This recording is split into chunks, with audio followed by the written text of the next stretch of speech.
He works with, they're in the same office. Yeah. I go to them all the time when I send all my players. I'm So, sorry. but he also has to go to Weber for his knee. And he's a mess. What happened, I'm like, what happened over Oh, there? my thoughts are. My gargantuan head is Randy Red. Oh. So I'm like, what goes on over there? I mean, your kids are like the same age. What do you do? They go there sometimes.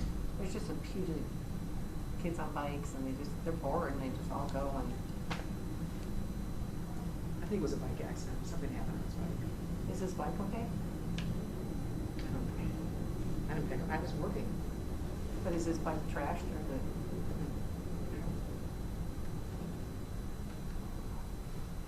He's gotta be in a lot of pain. Yeah.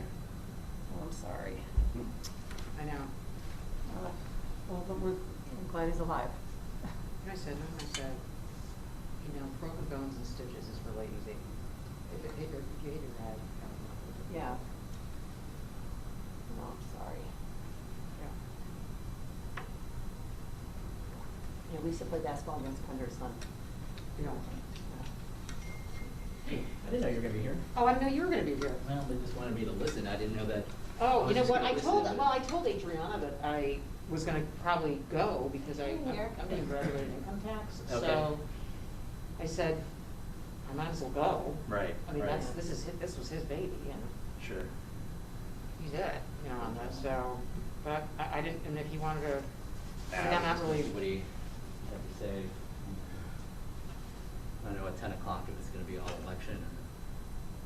Oh my God. The whole world can change in an hour and a half. Yeah. So they now think he needs knee surgery too. This was now a whole, something happened. Maybe he'll come clean later. I gotta tell him, man, having. Because we don't have a flagpole there. We don't have, we have a black gate. I mean, maybe it was a gate, maybe he just. And then we have a cage. And that's it. Oh, there's soccer nets up, but those aren't, that wouldn't cause that. He's really messed up. Is his face warm?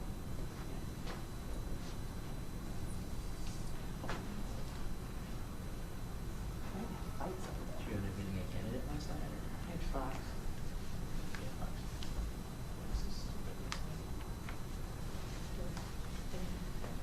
Something I've actually found places where there's things going on in another building. Right. And then they took me like 2,000 meters sitting outside of another hotel because she was, The tennis ball show? yeah, it's fun. They took me like Huttons. Oh. Usually those are just like, Nice. so much. There just wasn't a lot going on. What? They're like, you know, even under a minute or something. This is just in the county. What's that? no kidding. I mean, what you're saying, like, they travel, they're packs of wolves. Yeah. And we have nothing to do. And then my son had a job at a restaurant, he was a busboy, now he doesn't have that job anymore. Because he cut animals. Mm-hmm. You know, just to be grateful, I could provide food for you, you know, so I feel all he lost his job. And a wife and 2 kids, it's like. It's such bullshit. I can't take it anymore.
Good afternoon, everyone. And before I begin, I want to address Leader Bill Brady's decision to step down as leader of the State Senate Republican caucus at the end of this term. For as long as we've worked together, Leader Brady has exemplified what it means to advocate for his caucus and pursue common ground, even where it's sometimes hard to find. Together, we brought the bipartisan Rebuild Illinois capital program over the finish line, bringing real change to every community in Illinois, no matter its political stripe. In other words, doing exactly what government is meant to do. So I want to wish Leader Brady all the best as he closes this chapter and steps into the next phase of his career. Moving on to today's COVID update. We again have a grim picture to share and a potentially long effort ahead to get the virus under control in this state. I know there's a lot of focus on other current events right now, but I do want to remind everyone that Illinois and the nation, especially the states making news right now for their role in the presidential election, are in the middle of a public health crisis. And we cannot forget to take the necessary precautions to beat this pandemic down. At the beginning of last month, we were averaging 23 deaths in Illinois to COVID-19 each day on average. That average is now up to 45. The number of Illinoisans in the hospital with COVID-19 has more than doubled in the last month, from an average of about 1,500 to now an average of about 3,300. And compared to just last week, every single one of our 11 regions has seen an increase in the average number of people going into the hospital every day with COVID-19. Also, compared to last week, all 11 regions are seeing severe increases in their positivity rates, ranging from a low of 10.0% in regions 5 and 6, and a high of 15.7% in Region 1, northwestern Illinois. The virus is spreading, and every region of the state is suffering from its insidious, invisible contagion. Make no mistake, this pandemic isn't over, not by a long shot. And it's not enough for us to just know more. We have to act differently. Mitigations that limit public interactions only work if everyone takes some personal responsibility for masking, social distancing, and following the CDC and IDPH guidelines. So please do your part and do what it takes to keep yourself and your families safe. I know that we can find a way through this. Time and again, even when the people of Illinois are set back on our heels, we find a way to move forward. And I'm confident that we, working together, will be able to do that. We will potentially eradicate this virus and return to a normal way of life and help our neighbors who are struggling, but we all must work together to get that done. The same can be said for our state's fiscal situation. For decades before I became governor, Illinois' expenditures never matched its revenues. One of the reasons that I ran for office was to finally tackle our fiscal problems in a responsible way while investing in what makes this state a great place to live, improving our schools, expanding affordable health care, creating a durable social safety net, and making our state run more efficiently, all while living responsibly within our fiscal means. Today, this problem has reached a peak as we in Illinois are racking up more bills than we have in revenues. It's unsustainable. My predecessor, Governor Rauner, tried to drag the state underwater with painful and draconian cuts that in the end were blocked by both Republicans and Democrats. His approach devastated higher education, child care, human services, and hollowed out state agencies like those that manage public health and unemployment benefits, all while adding billions of dollars of debt onto our bill backlog. 2 years without a state budget, longer than any other state in United States history. nearly destroyed the lives of the most vulnerable children and families in Illinois. And it left all of us with an untenable situation. The state's inability to fund education also drove up property taxes that are, frankly, already too high. Illinois has had the lowest percentage of state funding for education in the nation, increasing the gaps between schools in low wealth, high poverty areas and those with abundant resources. And local school districts raised property taxes to make up for the state's failures. When I came into the governorship, I found a backlog of almost $8 billion in unpaid bills. And working with the comptroller, we brought that down by $1 billion in just 12 months. The state had been paying late payment penalties that reached $950 million per year when I became governor. We went to work and we reduced the late payment penalties by about $850 million per year. The point is, we've been reducing waste and inefficiency from day one because of the problem of the state's finances and the fact that those need to be addressed from every angle. And in my first major address as governor nearly 2 years ago, I laid out our 3 paths forward with regard to the budget. Option 1, immediately make billions of dollars in cuts. Let me offer some context to that. Already, the state of Illinois invests, on average, less money per capita than the majority of states.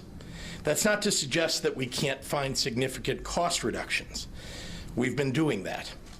But if you think cutting government alone is the solution, remember this: if you set aside federally protected programs, court-ordered obligations, and our bond and pension debt, we would have to reduce discretionary spending in our state by approximately 15%. That's 15% fewer state troopers. That's 15% fewer students going to college, 15% fewer working parents receiving child care assistance, and 15% less money for your local public schools, which likely means that your property taxes will increase. You could call this the Republican approach. Option 2, raise revenue within our current regressive flat tax system and impose a higher flat tax, which falls disproportionately on the working poor and the middle class. Option 3 was the fair tax, an option that people have talked about in Illinois for decades because few other states use the antiquated flat tax system. And while the fair tax would have helped to address our budget crisis with the least damage to the working families of Illinois, the millionaires and billionaires opposed it to protect their own wallets, deceiving the public about its purpose, and they ended up prevailing. Sometimes politics works against the best solutions. Had the fair tax passed, we would have been on a course toward long-term stabilization of our state's finances, balancing the budget, eliminating the backlog, making our pension payments, and investing in a rainy day fund in a way that would start to unburden the working families of our state. But the opponents of the fair tax lied about what would happen if it passed, and they left all of the working people of Illinois holding the bag. It's no surprise these are the same people who pushed for Bruce Rauner's agenda and will resurrect his failed crusade any way they can. So let me just say to the people of Illinois, you deserved a fairer tax system, and you still do. But that didn't happen. Republicans swore their allegiance to the wealthiest interests in the state, and they threw middle-class families under the bus. So here we are.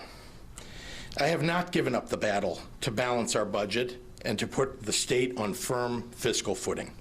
I will work every day to repair the fiscal instability that has been ailing Illinois for more than 3 decades.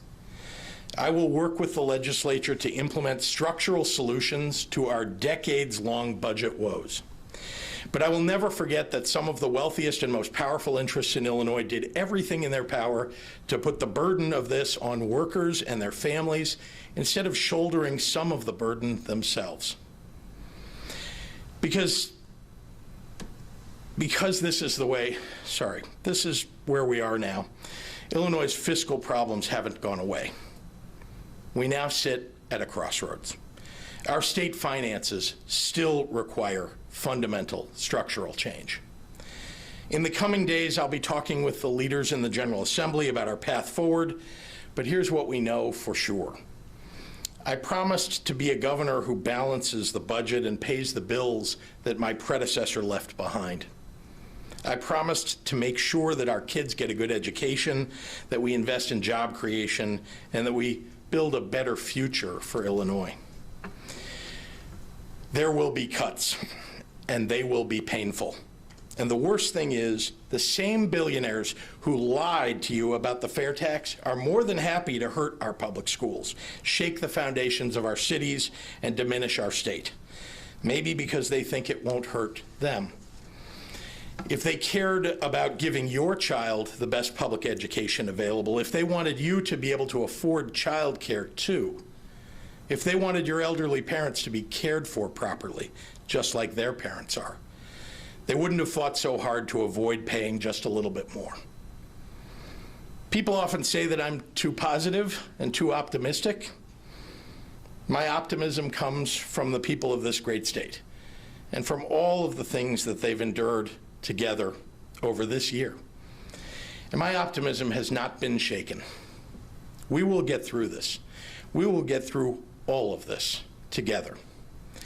And when you feel yourself losing a bit of hope, I'm always here to offer you some of mine, because I know that the strong character of this state and its people is paramount.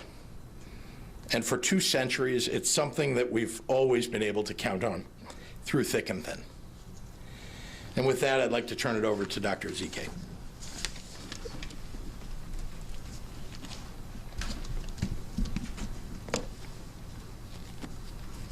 Good afternoon, everyone. So I am proud to have been able to participate in our democracy, and I'm so proud that so many people did as well. While votes are still being tallied, let's be clear, whomever is elected or re-elected president does not absolve any one of us from taking personal responsibility to curb the transmission of COVID-19. Again, regardless of the occupants of 600 Pennsylvania Ave, our role is unchanged. So please, let's do our part, and let's encourage one another to do the right thing. Recently, I started rolling down my window at red lights, and I talk to people on the streets who are wearing their masks, and I say, thank you for wearing your mask.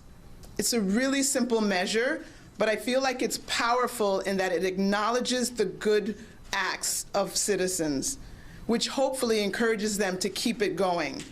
I've only gotten smiles and positive responses in the few days that I've been doing this, but I'm asking you to try this with me. It costs absolutely nothing, but it gives a much needed opportunity to positively connect with our neighbors.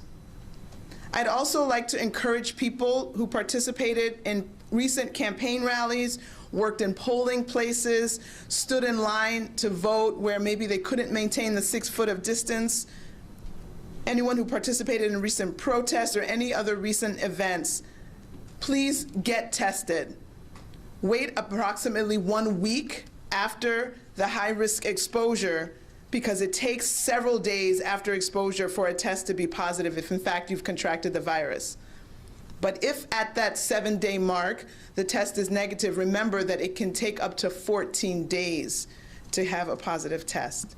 There are 11 state community-based testing sites across Illinois, and our mobile testing teams are dispatched each week to additional locations around the state. Anyone can be tested at these sites. You don't need to have symptoms, you don't have to have insurance, and you don't need an appointment. So if you think you have been exposed to COVID-19, please get tested and quarantine so that you don't spread the virus to others. The virus is spreading rapidly. We are fully into the second wave or second surge, and the cases are increasing exponentially. Today, we are reporting 7,538 new cases. for a total of 437,556 cases in Illinois. And that includes 55 additional deaths for a total of 9,933 total lives lost. And among that count includes a 30-year-old. Overnight, 3,761 individuals were reported to be in the hospital with COVID-19, and of those, 776 patients were in the ICU. 327 patients were on ventilators. Our testing numbers continue to be good, with more than 71,000 tests reported since yesterday, for a total of more than 8 million tests in the state. Again, if you have been exposed or think you could have been exposed, please get tested.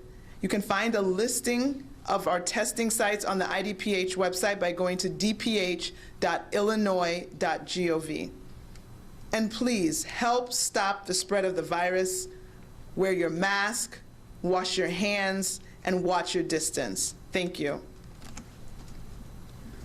Buenas tardes. Me dio mucho orgullo de ver un esfuerzo tan sólido para participar en nuestra democracia. Sí, todavía se están contando los votos, pero déjame ser clara, no importa quién gane, COVID-19 seguirá siendo una amenaza para todos en Illinois. Así que, por favor, hagan lo necesario para reducir la propagación de este virus. Cuando voy manejando, bajo mi ventana para agradecer a la gente que lleva sus máscaras. Es una medida simple, pero es poderoso porque reconoce los buenos actos de las personas. Solo he recibido sonrisas y respuestas positivas en los pocos días que hago eso. ¿Me acompañarás en este acto amable? No cuesta nada y nos da una oportunidad muy necesaria para conectarnos positivamente con nuestros vecinos. Tengo una recomendación para las personas que trabajaron en lugares de votación, hicieron fila para votar, participaron en protestas u otros eventos recientes. Háganse la prueba para COVID-19 en los próximos 6 a 7 días. Por lo general, se necesitan varios días después de la exposición para que una prueba sea positiva si ha contraído el virus. Hay 11 sitios de prueba del estado en Illinois y nuestros equipos de prueba móviles están en diferentes condados cada semana. Cualquier persona puede hacerse la prueba en estos sitios. No es necesario que tenga síntomas, no es necesario que tenga seguro médico y no necesita una cita. Si cree que ha estado expuesto al COVID-19, hágase la prueba y póngase en cuarentena para no transmitir el virus a otras personas. El virus se está propagando rápidamente y los casos aumentan exponencialmente. En las últimas 24 horas, más de 71,000 pruebas fueron hechas para un total de 8 millones de pruebas. Desde anoche, 3,761 personas en Illinois estaban en el hospital con COVID-19 y de ellos 776 pacientes estaban en la unidad de cuidados intensivos y 327 pacientes estaban en ventiladores. Hoy informamos 7,538 nuevos casos de COVID-19 en Illinois, incluidas 55 vidas perdidas y una persona de los años 30. Hasta la fecha se han reportado más de 430,000 casos confirmados en Illinois y casi 10,000 muertes. Por favor, ayuda a detener la propagación del virus. Recuerda los 3 M's. Póngase la máscara, lávese las manos y mantenga la distancia. Y no se olvide, vacunarse contra la influenza. Muchísimas gracias por su apoyo. And with that, I will turn it over to Governor Pritzker. Thank you, Dr. Ezike. Sorry. Happy to take questions from members of the media. Sarah? Governor, do you think the lack of trust in state government, specifically Michael Madigan, helped sink the graduated tax amendment? Look, I think there's enormous distrust in government all the way around. As you know, I proposed ethics reforms. I put forward, the reforms that include removing the revolving door for legislators so they can't just the next day after they leave the legislature become a lobbyist.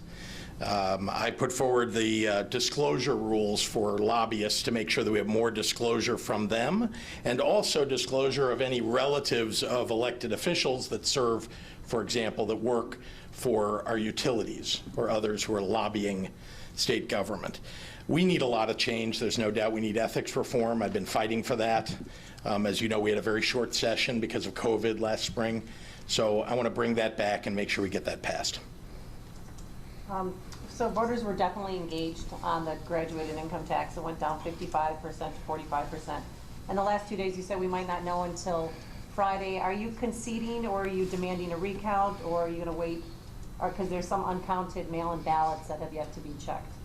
Well, certainly they should count all the ballots, but I think you heard from the leader of the Yes for Fairness campaign that they don't believe that they'll be able to, overcome with the leftover mail ballots the number of votes against in order to make sure that the fair tax would pass.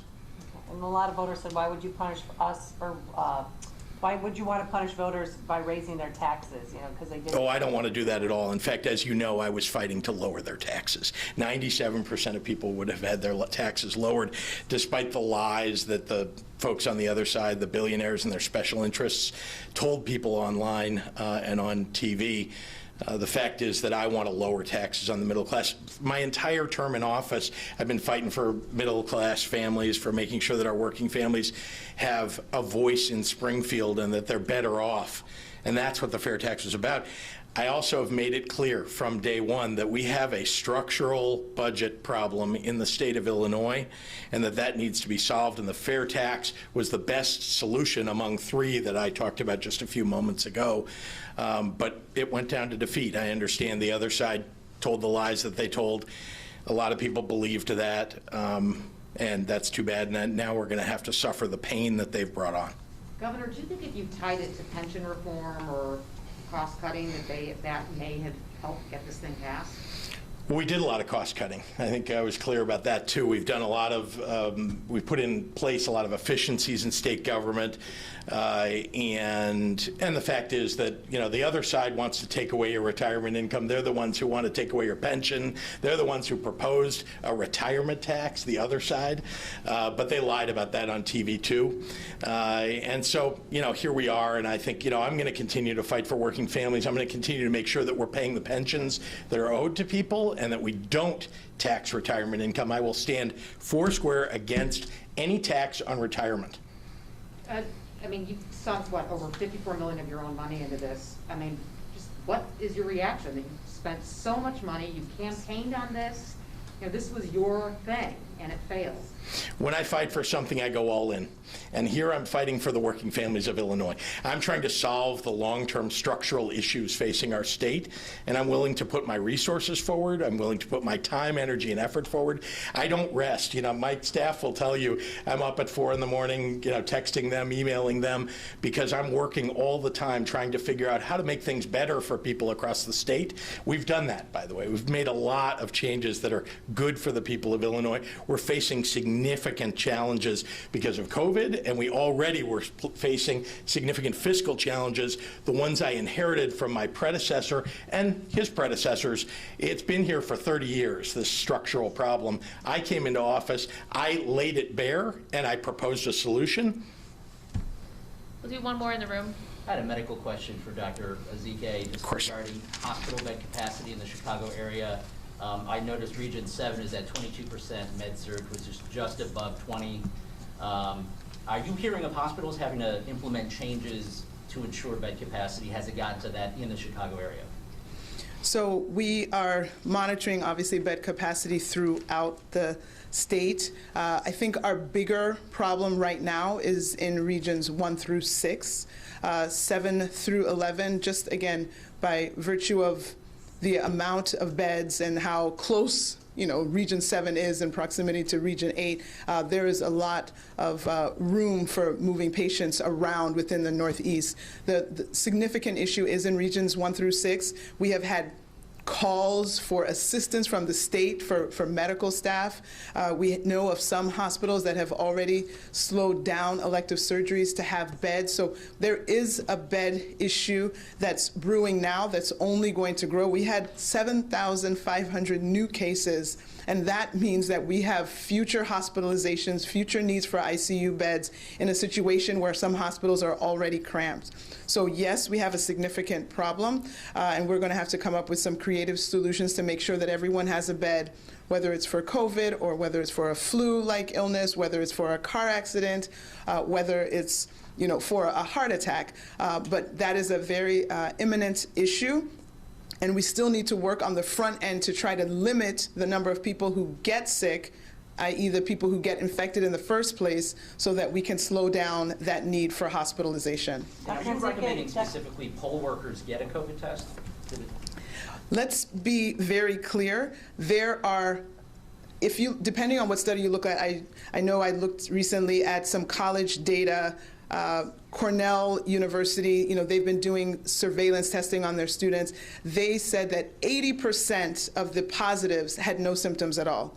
I've seen many other pieces of literature that said, 40 to 60% of people have no symptoms. You can't know if you have COVID or not. So we really need to move away from waiting till you have symptoms to think that that's the time to go get tested. We're working with our teams to increase capacity in the state beyond what we already have. We're already one of the biggest testers in the nation, but we need to continue to expand capacity because we cannot wait for symptoms. We need to be testing on a regular basis. Obviously, if you're in a high-risk setting where you're around lots of people for hours, indoors, that is absolutely a high-risk setting. And yes, I would recommend testing, not wait for symptoms. Wait a couple of days because, like I said, you may be in a high-risk setting and have been exposed, but you won't turn positive for many days, maybe even up to a week, but it can also be up to 14 days. So you just have to be cautious, be aware of that, be very careful, constantly, wearing your mask and being as careful as possible. But yes, I think everyone should get in the habit of getting tested, whether they have symptoms or not, because with this amount of disease in our community, it's hard to think that you could go anywhere and not potentially be exposed. And Dr. Zeke, are these the 7,538, are those new cases or just positive tests? Because some people retested 2 or 3 times. Great. So that they Great can get question. back into. Those are the new cases. So we have removed, there were more positive tests than that, but we have removed people who have already been confirmed cases. These are new individuals that are being tested, that have tested positive for the first time. Okay, and is this age group still around 20, 29? Well, it's all age groups. No. It's all age groups. The highest group is 20 to 29, but we have people in 0 to 10, 10 to 19, every single age group. When we say 20 to 29 is just a little bit higher than others, that doesn't mean that there aren't people in every single age group that are testing positive every day. I think that's an excellent question, and I want to clarify for everybody. There was a time when there was a big spike of just the 20 to 29-year-olds, and we all paid a lot of attention to it because it was so unusual that among all of the age groups, here is the very youngest, essentially adults, testing positive so much. It's no longer the case that they're unusual. That is, if you look across all the age groups, yes, it's true that 20 to 29-year-olds, more of them are testing positive, but honestly, the difference between that and each of the other age groups, at least near them, is not much. All right, we'll go to questions online. Yeah. This question's for Dr. Ezike. This is from Lauren Petty. Is Illinois seeing a surge in youth cases that the American Academy of Pediatrics has recently warned about? If so, do you think there's a reason for this spike, and what's your message for parents? Right. So again, when you have this much disease in our community, no one is immune. So whatever the setting is, which is contracted, many people are going to come in contact with many others, and that includes children who do not live in a bubble but live with other people. We have seen a big jump in the pediatric population. They are, I think if you look nationally, for the week that ended 10/31, they had the third largest group in terms of the total number of cases. So again, as the governor said, we are seeing ample numbers of cases in every single age group. They are, we talk about 2029, but the 10 to 19 is really driving that pediatric population. And again, they're involved in activities and group things as well. There's sports, there's dance, there's school, there's trick-or-treating, there's birthday parties, so there's ample opportunity for our younger residents to get this infection as well. And Dr. Zike, one more for you from Chris at NBC. He's wondering how soon we could start to see the positivity rates decline because of the mitigations that we have in some of the regions. Yeah, so well, of course, that depends on individuals and how well those mitigations are followed. So when we hear about closing these high-risk settings like bars and indoor restaurants, again, the amount of uptake of that activity is going to play into how effective they are. Of course, the individual activity, the personal responsibility, the wearing of masks and limiting these private gatherings, that's key and essential. So again, there are a lot of unknowns in terms of I can't know how much people are following this. I can't be in all the venues to make sure that these events aren't happening, that the bars are closed. But if they are followed, when they are followed, they would be successful. It's going to take longer because the rates are so high. There's so much disease now. But really, if we would just give it a try, we will see that it will work. Ask the people in Region 4 and Region 7. They proved this already. It can work, but we have to have the will to do it. All right. John O'Connor at the AP. Governor, you linked full education funding to amendment approval, just like Rauner did in 17 with the grand bargain. So now you have a deeper hole. Was that wise? What will you do to fully fund schools now? I think that's not accurate. I have certainly linked education funding to the failure of revenues and the failure to fill the revenue hole that is the structural budget deficit of the state. And so I'm going to fight to make sure that we don't have cuts to education. That's one of the most important investments that you can make, honestly, in a state. When you look at all the ways in which you can use the dollars that are available in state government, investing in education is the one that has the longest term, highest return.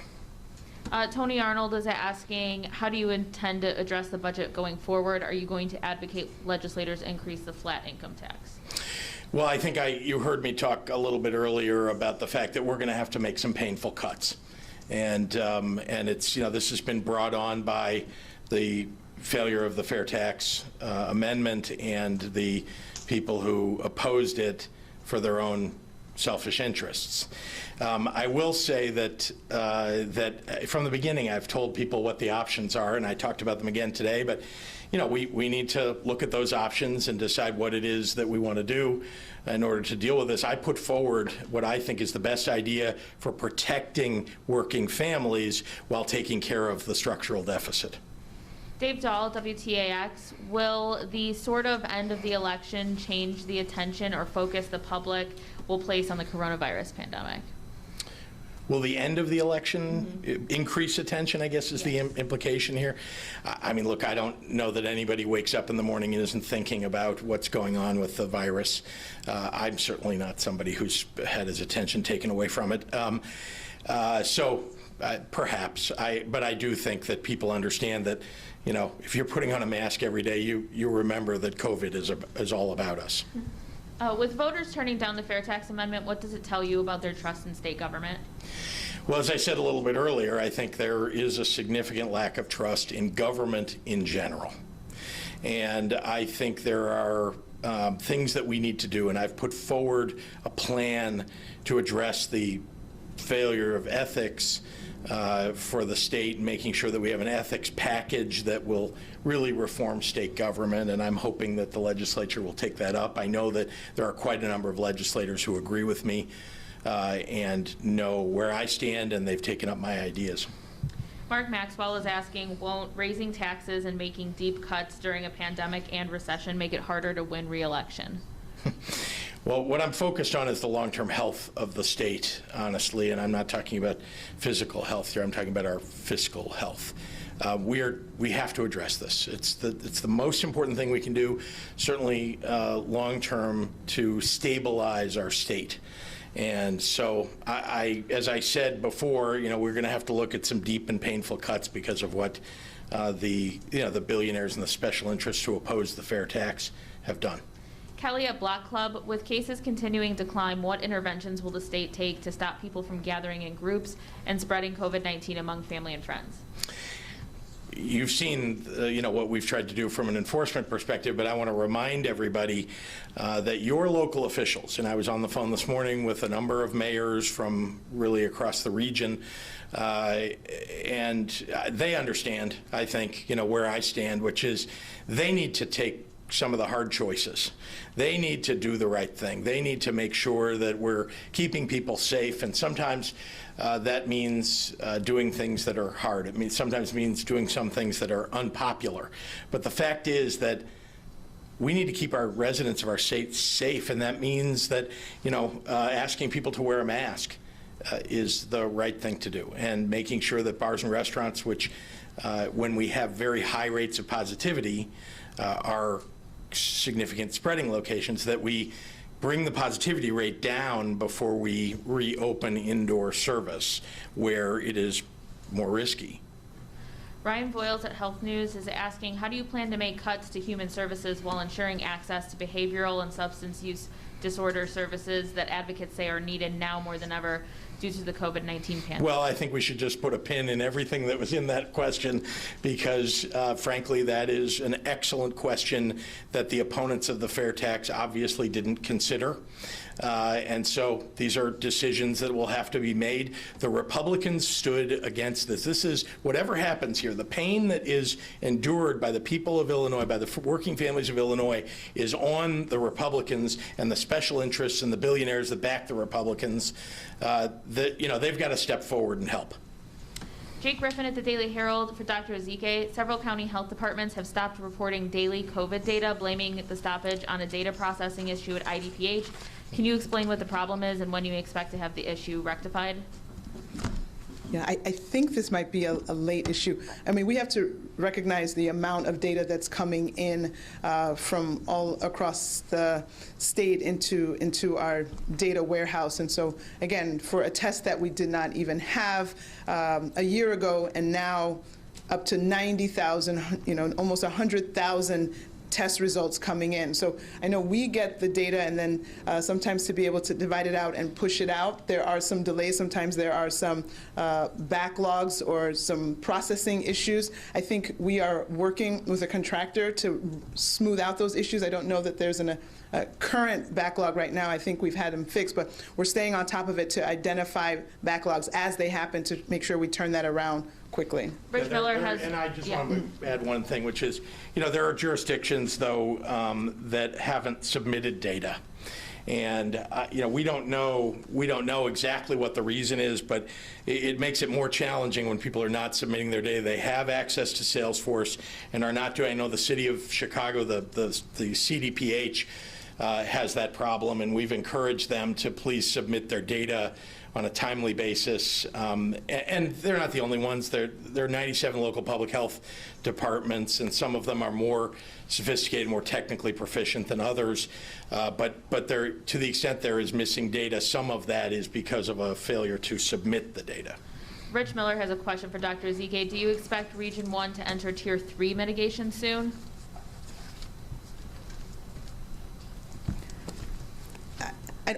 I don't think it's as significant what tier it is. The goal is to turn the positivity around, to decrease the amount of disease in the community, to decrease the number of people that are in the hospital, and ultimately the number of people that die in Region 1. So whatever steps or strategies or mitigation measures that need to be taken to do that, that's what we're looking to do. Again, there's only so much that can be done from the state level. I've been talking with leaders all weekend long. things need to be done, county by county. People should be stepping up and saying, this is what we need to do in our county to keep our people safe. They will know better what needs to be done, what can be done, and they need to start. We are going to obviously be paying attention and see what we can do, but I think what we will do will be more on the outskirts compared to what local leaders, local public health leaders, local officials can do within their own realm. And I think that's what they've been wanting, is the opportunity to do what they need to do for their people, and I think this is the time. Yvette Shields at Bonfire will be our last question. Is a general tax hike also on the table, and how much does the state intend to borrow through the Fed's municipal liquidity facility now? And how important is it to you to preserve the state's investment grade ratings? Very important.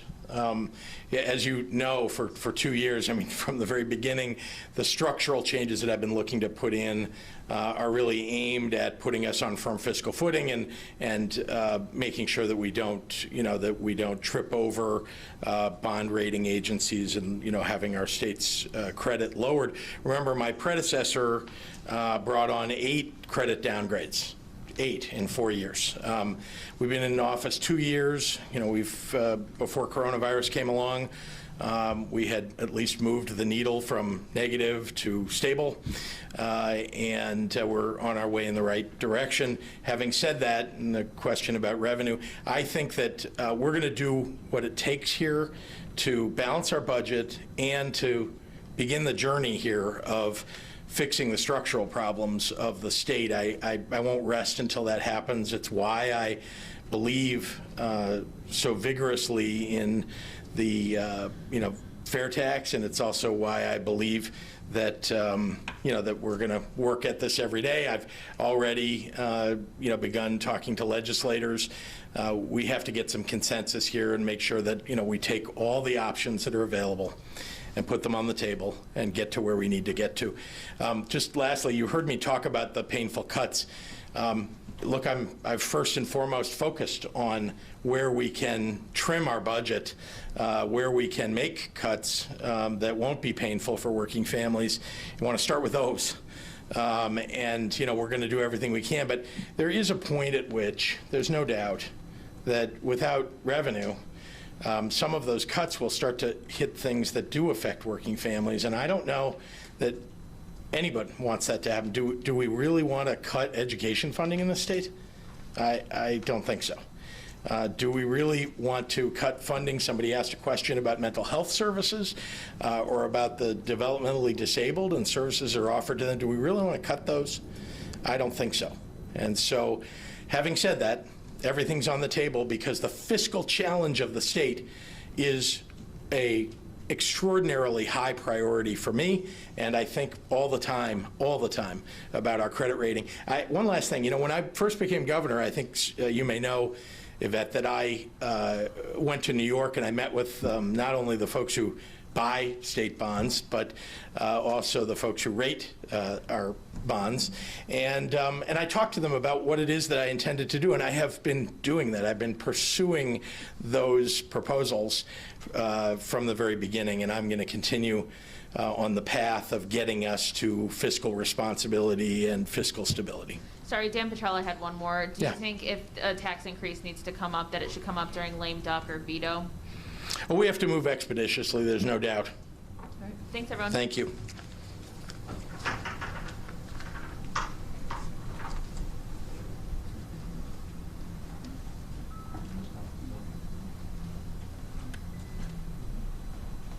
All right, Rich, take care. Yeah, you too.